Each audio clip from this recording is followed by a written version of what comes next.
अस्सलामुअलैकुम। तो कैसे हैं आप सब? उम्मीद है कि आप सब ठीक ठाक होंगे और बहुत खुश होंगे। तो आज हम बनाने लगे हैं बहुत ही मज़ेदार पोटैटो स्नैक्स। पोटैटो स्नैक्स आप जो है वो किसी मेहमान के आने पर बना सकते हैं, शाम को चाय के साथ बना सकते हैं, हल्की फुल्की भूख के साथ जब हल्की फुल्की भूख लगती है तो खाने के लिए बना सकते हैं। तो देखते हैं किस तरीके से ये बनाते हैं, बहुत ही आसान। यहाँ पर हमने 3 से 4 स्टिक्स ले ली हैं और इसे आलू के अंदर इस तरीके से पूरा जो है आलू जो है वो कोशिश करें कि आलू जो है वो लंबा लंबा हो और बड़ा हो या छोटा हो, जिस भी साइज़ का आपके पास हो। तो इस तरीके से स्टिक पर चढ़ा लेना है। हमने सभी आलूओं को हमने इस तरीके से स्टिक पर चढ़ा लेना है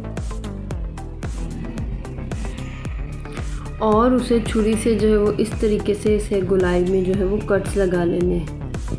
ऐसे जो है वो काटते जाना है इस तरीके से।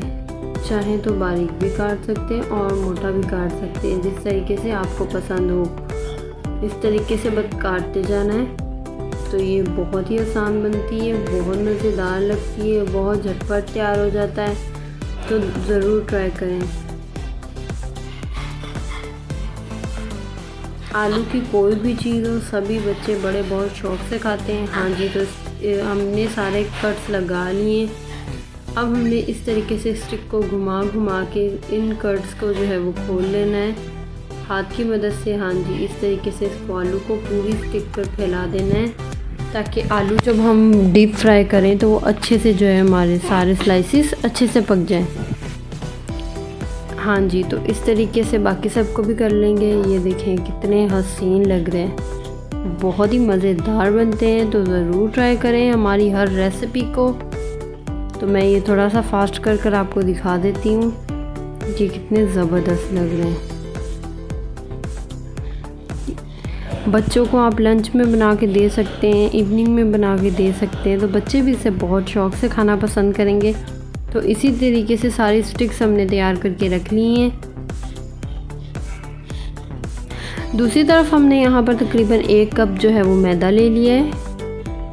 मैदे के अंदर हम ऐड करेंगे ½ टीस्पून रेड पेपर यानी कि लाल मिर्च का पाउडर और ½ चम्मच जो है वो हम इसके अंदर ऐड करेंगे नमक। हस्बे ज़रूरत आप ऐड कर सकते हैं, ज़्यादा खाते हैं तो ज़्यादा ऐड कर लें, कम खाते हैं तो कम ऐड कर लें।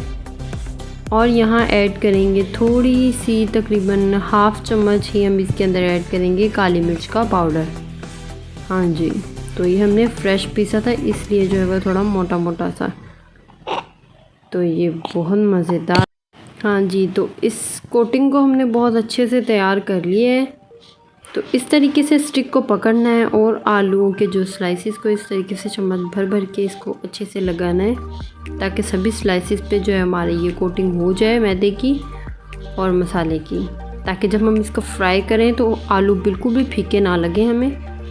तो इससे जो है वो क्रिस्पी भी बनते हैं, मैदे से बहुत क्रिस्पी भी बनेंगे और नमक मिर्च जो हमने डाली है उसके साथ इसका टेस्ट और भी ज़्यादा अच्छा आएगा। तो सभी आलूओं को हमने जो है हमारे जो स्नैक्स है उसको सबको हमने जो है वो कोटिंग कर ली है इस तरीके से। ये देखें कितने हसीन लग रहे हैं। तो चलें, अब इनका टाइम आ गया है फ्राई होने का। तो यहाँ जो है हमने डीप फ्राई करना है इसको। ऑयल ले लिया है, हमने ऑयल इतना डाला है कि अगर आप चाहें तो बहुत ज़्यादा भी डाल सकते हैं, लेकिन हमने इतना ऑयल डाला है कि ये आधा एक तरफ से पकाएंगे हम, आधा दूसरी तरफ से पकाएंगे। तो तकरीबन 10 से 15 मिनट लगते हैं एक तरफ से पकने के लिए। और इस तरीके से बाकी सब भी स्टिक्स ऐड कर देंगे। और ये देखिए हल्का हल्का सा जो है वो येलो सा कलर आना शुरू हो गया है। इस तरीके से इसका जो है वो येलो सा कलर आना शुरू हो गया है और हमारा ऑयल में ये बहुत ही मज़े से जो है वो पक रहे हैं। ये देखिए कितने मज़े से। अब दूसरी तरफ से भी हाँ जी, तो इस तरीके से हमने इसको पकाना है और थोड़ी देर के बाद जो है वो चिमटे से इसको पलट लेंगे। तो ये देखिए आप कितना ज़बरदस्त और कितना मज़ेदार इसका ब्राउनिश सा कलर आ गया है। तो बहुत ही मज़ेदार इसका कलर आ गया और ये खाने में भी बहुत ही मज़ेदार होती हैं। तो ज़रूर ट्राई करें किसी के आने पर, बच्चों के लिए, ख़ुद शाम की चाय के साथ बहुत मज़ेदार लगते हैं। तो रखिएगा अपनी दुआओं में मुझे याद।